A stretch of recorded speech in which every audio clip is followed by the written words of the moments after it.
Who is Emma Woods? What's her backstory and how did she enter the manor? All of this will be explained in the video and more.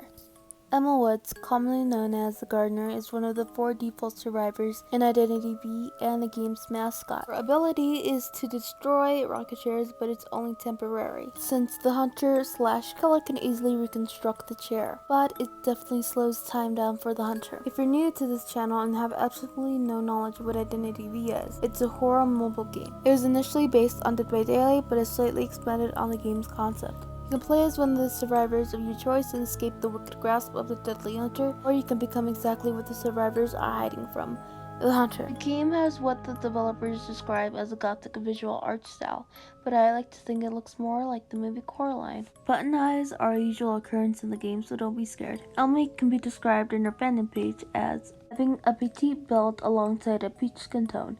She also has a pair of green eyes. She has brown hair tied into a bun that is covered by a straw sun hat.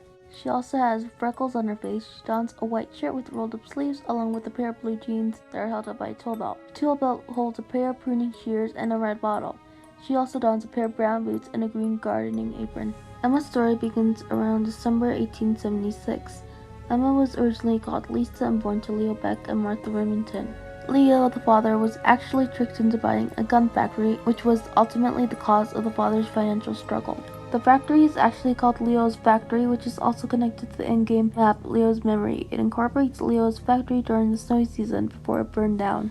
The factory is located at the center of the map. Elmi's father was actually invited to the manor, but after failing to write in his diary, the owner of the manor punished him into what he would be forever known as the Hell Emperor. Her childhood was relatively normal. Her father would often create toys for her and treat her significantly well.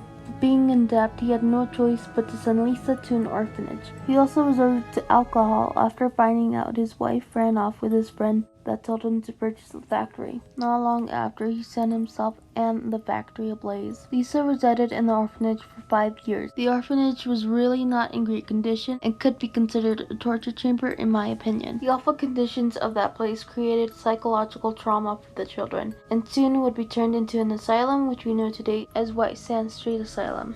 Lisa continued to stay either way. This is where it gets dark.